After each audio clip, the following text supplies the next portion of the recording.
अनिक बोस 32 साल का police force में ज्वाइन करने के बाद सिकारा थाने में ये उसकी सेकेंड पोस्टिंग है।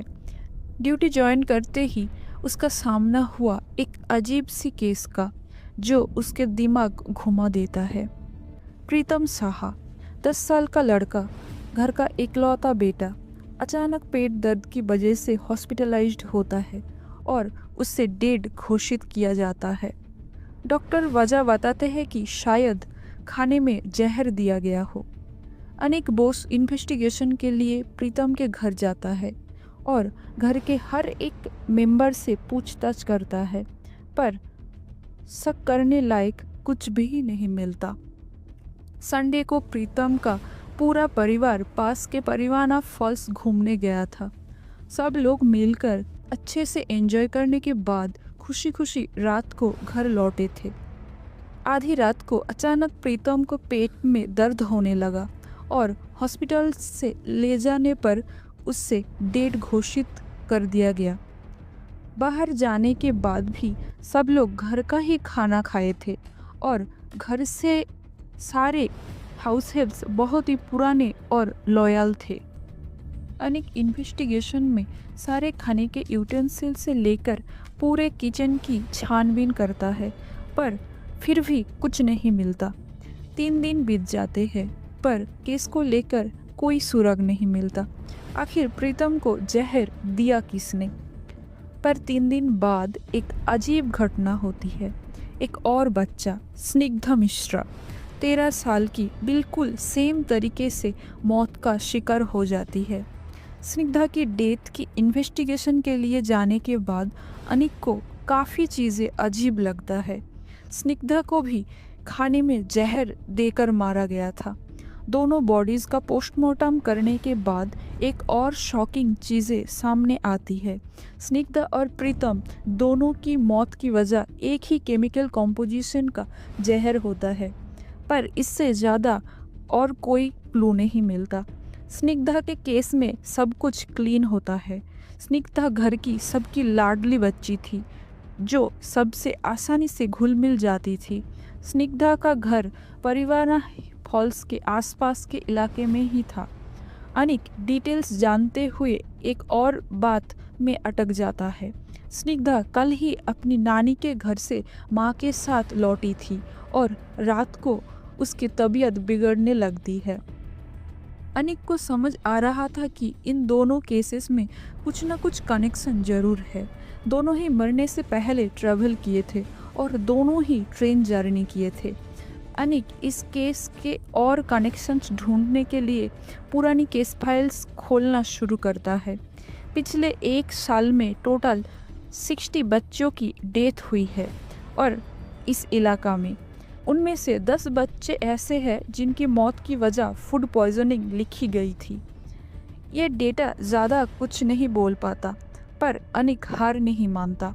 वो उन 10 बच्चों की पोस्टमार्टम रिपोर्ट्स ढूंढना शुरू करता है। 10 में से 5 बच्चों की रिपोर्ट्स उसके हाथ लगती है और वो चौंक जाता है। उन 5 बच्चों की मौत एक ही जहर की वजह से हुई थी। इससे भी ज़्यादा चौंकाने वाली बात ये होती है कि प्रीतम और स्निग्धा की मौत भी उसी जहर की वजह से हुई थी। अनिक जहर की डिटेल्ड इन्फॉर्मेशन के लिए इंटरनेट पर खोज करता है। उसे पता चलता है कि ये केमिकल अक्सर पेस्टिसाइड फैक्ट्रीज में इस्तेमाल होता है। ये वाइट पाउडर फॉर्म में होता है और ऑलमोस्ट टेस्टलेस होता है। इसकी खास बात यह है कि इस केमिकल का असर थोड़ी देर में कम करता है और इसीलिए फार्मर्स इससे बनी हुई पेस्टिसाइड खेतों में इस्तेमाल नहीं करना चाहते। इस कारण मार्केट में इस केमिकल से बनी हुई पेस्टिसाइड्स की डिमांड काफ़ी कम हो चुकी है और काफ़ी सारी फैक्ट्रीज भी बंद हो चुकी है। अनिक को समझ नहीं आ रहा था कि ये जहर बच्चों तक पहुंच कैसे रहा है और क्यों उन्हें ये जहर दिया जा रहा है। अनिक उन 10 बच्चों के घर फिर से इन्वेस्टिगेशन के लिए जाते हैं और एक अजीब सी बात उसके सामने आती है। इन सभी बच्चों ने ट्रेन जर्नी की थी। अनिक सभी बच्चों के स्टार्टिंग और डेस्टिनेशन पॉइंट्स की मैपिंग करने लगता है। टोटल 12 बच्चों की जर्नी मैपिंग करने के बाद उससे एक कॉमन रूट मिलता है जो सभी बच्चों ने ट्रैवल किया था, शिकारा से परिवाना फॉल्स स्टेशन तक। इस बार अनिक को पक्का यकीन हो जाता है कि मौत की वजह इसी रूट की ट्रेन ट्रैवल के बीच छुपी हुई है। अनिक फिर से उन सब लोगों से पूछताछ शुरू करता है जो बच्चों के साथ ट्रैवल कर रहे थे। कुछ लोग बता पाते हैं, कुछ लोग याद नहीं कर पाते। इनके बीच एक और इंटरेस्टिंग क्लू सामने आता है। सभी बच्चे बहुत ही ज़िद्दी थे। उन सब बच्चों ने ट्रेन जर्नी के दौरान अलग अलग खाना खाया था, घर वालों से ज़बरदस्ती जिद करके। उन सब में एक कॉमन फूड आइटम था, चना मसाला। सभी बच्चों ने ट्रेन जर्नी के दौरान चना मसाला खाया था। अनिक को अब इस केस के सॉल्व होने का कुछ इशारा मिलने लगता है।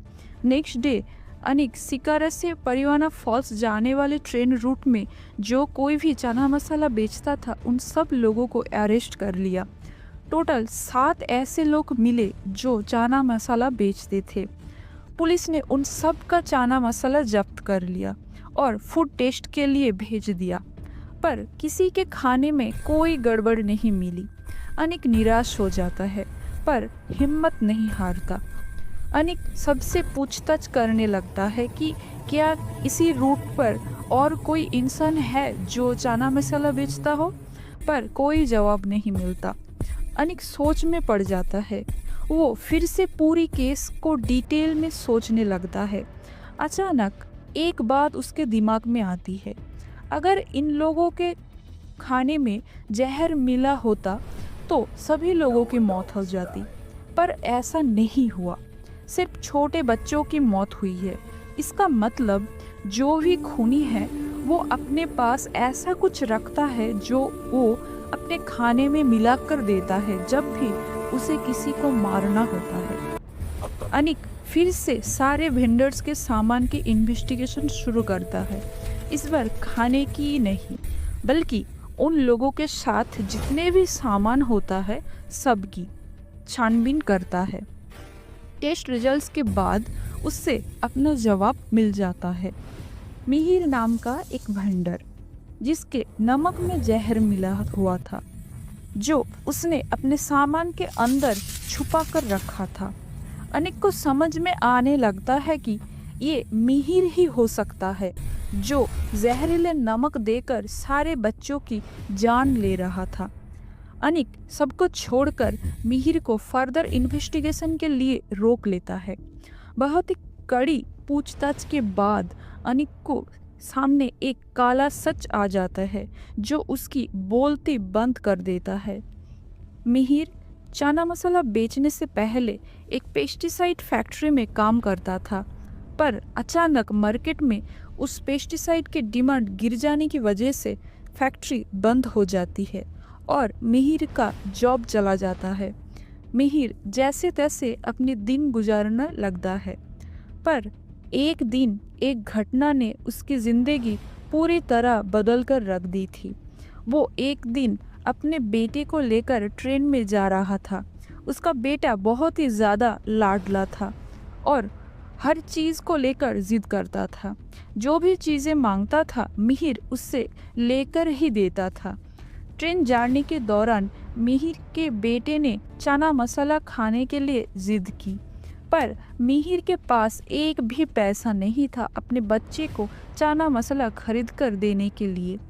वो अपने बच्चे को समझाने की पूरी कोशिश कर रहा था, पर बच्चे कुछ भी सुनने के लिए तैयार नहीं होता। इसी जिद के चलते अचानक उसके बेटे ने चलती ट्रेन से छलांग मार दी। मिहिर को कुछ समझ में नहीं आता उसके बेटे ने ऐसा कैसे कर लिया, पर सच तो यही था।